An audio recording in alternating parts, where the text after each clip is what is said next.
What's up mga utol? Magandang umaga po. Ayan, tayo po nasa bukid na ngayon. At ngayon po ay araw ng pagtatanim ng kamatis. Mga utol, ano po? Ayan, habang tayo ay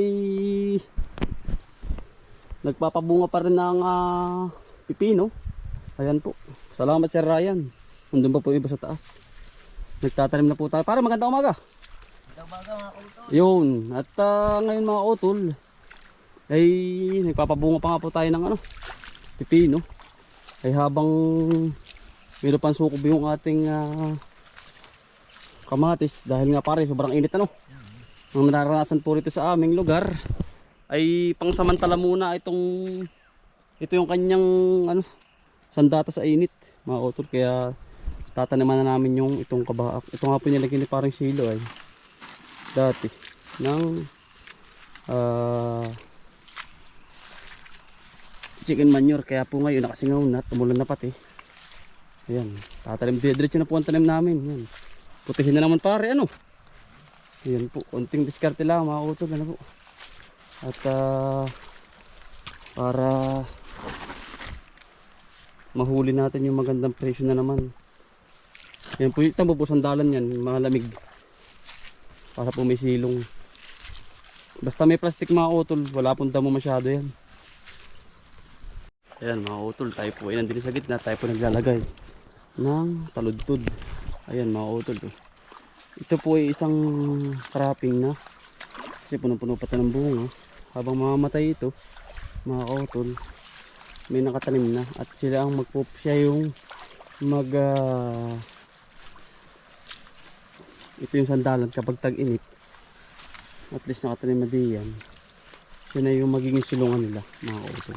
Kumbaga didiskartehan lang yung mga utol, namamatay, tapos ang tanim natin na rin pipino may papalit mga utol para walang tigil po ba. Yan mga utol, walang tigil kaya po ang ginawa namin dito, pinatanggal ko po yung dahon sa baba mga utol para hawan ang pagkaano natin ng pipino, magandang taniman. Utol yan. Basa na po yan. Maganda na. Ito ang ating sandalan. Yan. Thank you sa inyo. Yan. Pipino. Grabe yung bunga at kapal. Matagal pa po ang buhay niyo. Lalo ngayon tag-init. Hindi pa nasagsag talaga. Utol ang ating pipino. Yan. Tataniman na natin yan. Ganda daming bunga. Parang kailan lang to tama naman po ang ilalim. Yan.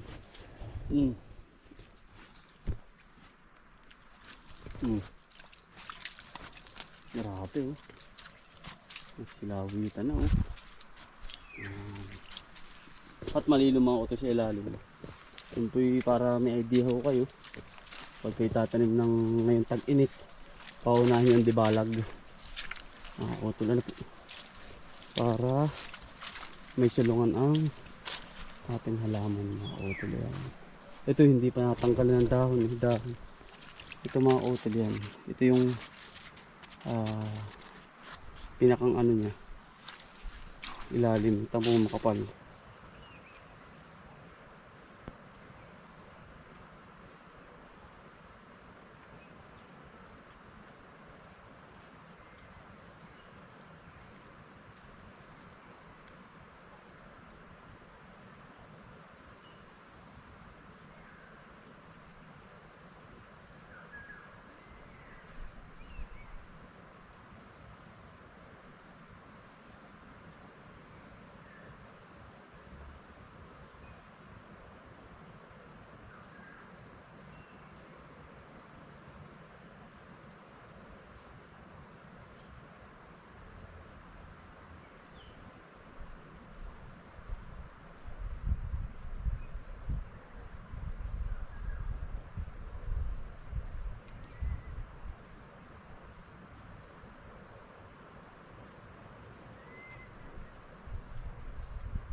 Medyo makapal mga kautol talaga yan. Ating yan. Kasi nga hindi pa tatanggalan. Pare, kita mo po yung ilalim. Yan, parang bunga. Yan, mula taas hanggang baba. Ito, ganun din mga kautol. Tatanggalin pa yan para mata naman itong ilalim. Yan, para po pati mahanginan ang ilalim ng pipino. Ayan, ito pa po ang ating pipino. Yan, lago. Kautol eh. Grabe ang kapal. Pipino.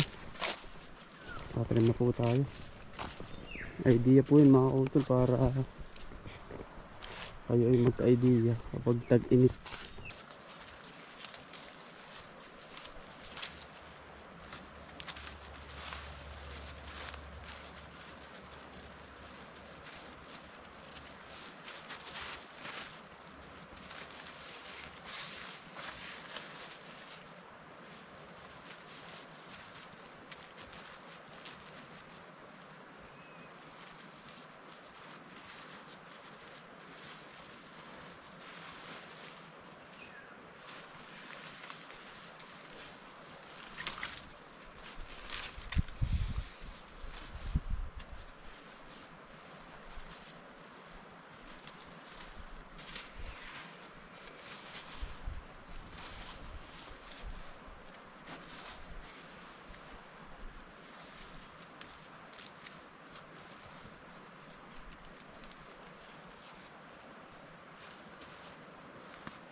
Ay double purpose na.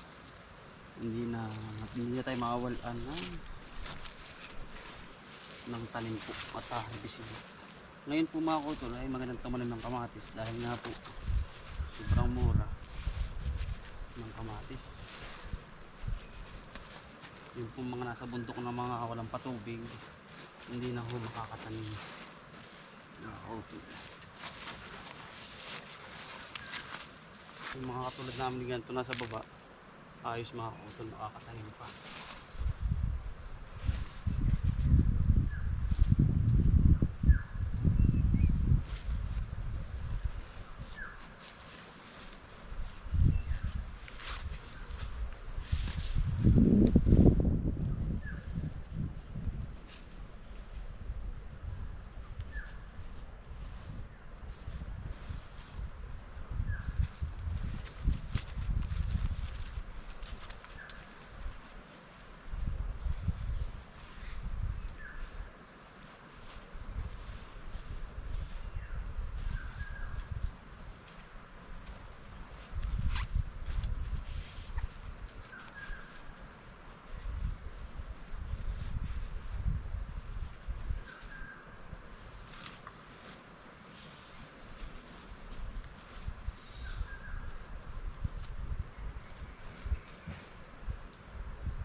Ayan mga kutol, nagpapalipad po si Kuya ng drone. Ayun, sa taas oh.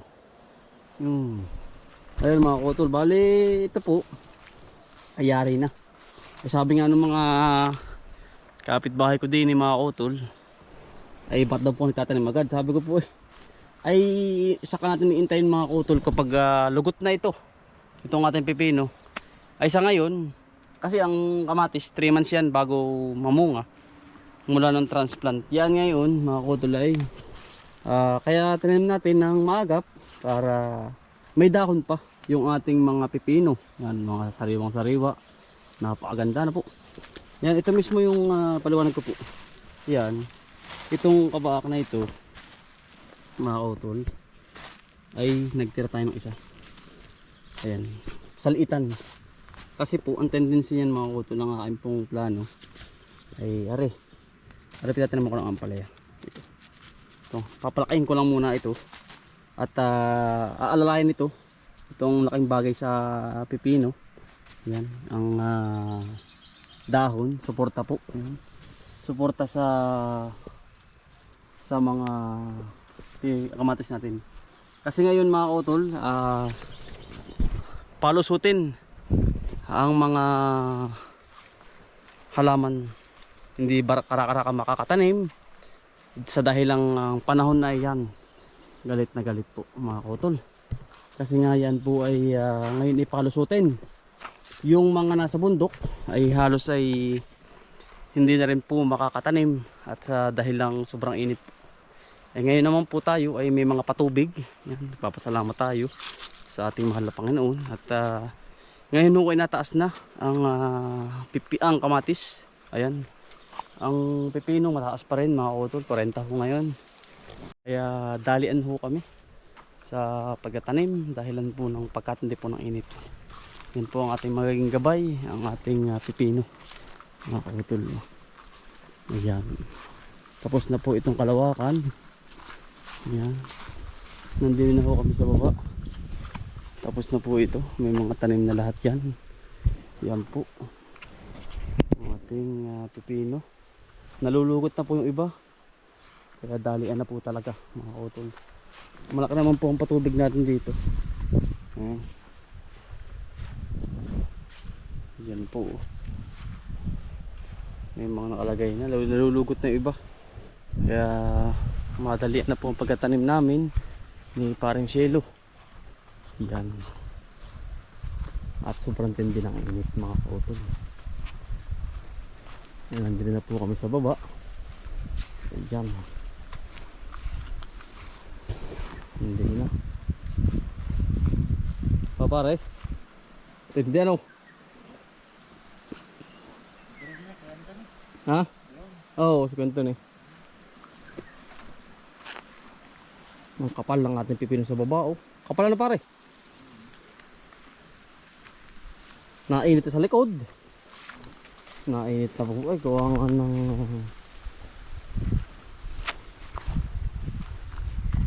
magka-alas 12 na ako, kaya ganyan. Yan, ito po ay kumpleto na rin sa baba. Ayan. Yan, meron na po lahat yan. Malamig dito eh. Pusuportahan yan. Hindi karakara malalanta.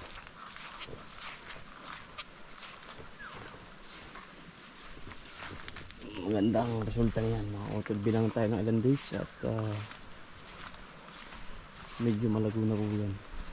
Ating ampalaya sa dulo, lago.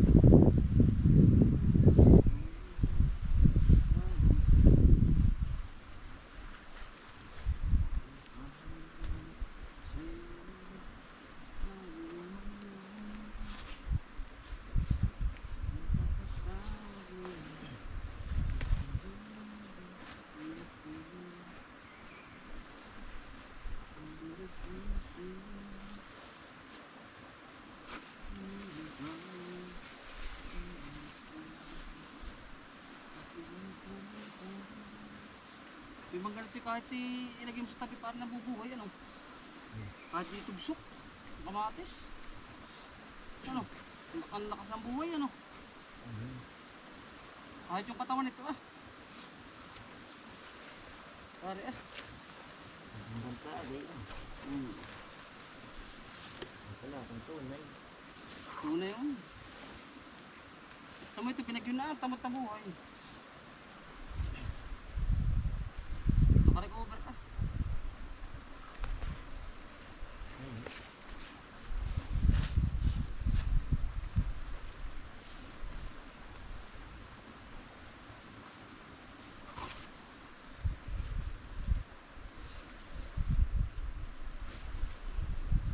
Yari na po. Kakain naman kami ng hapunan at tanghalian. Bah, sante nga init pero oh. Kung nagsasalita ang halaman ay ano, yayaon. Ay hindi po eh. Ayan, pati ang palay natin mga utol. Ah, pusag na pusag. Ah, kaya anong kapal oh. Nayom na mga utol hanggang taas. Ano, kapag tingnan mga utol ng ampalaya, umulan pa. Oo, na dilig. Ayan, ang ganda na po. Ah, ang ganda. Laway. Oh. Ayun mga utol, baliyari na po. Kakain naman mga utol talagang lupay-pay na. Yun lang mga utol, teknik namin yun mga utol. Kumbagay kailangan nyo pong agapan ng pagtanim dahil susuportahan po yan ay ng init yung mga tanim natin. Yan, meron na, sinangatan na natin para tuloy-tuloy na po tayo ng harvest. Lang kompleto tanim na, basta lagi lang po may chicken manure po ha sa pagtatanim para may suporta na po agad ang ating mga ilalagay na tanim mga utol. Yan mga utol, maraming salamat po sa pagsama. Sipag lang po tsaka Boy Probinsya. Bye, salamat po, God bless to all. Ingat po.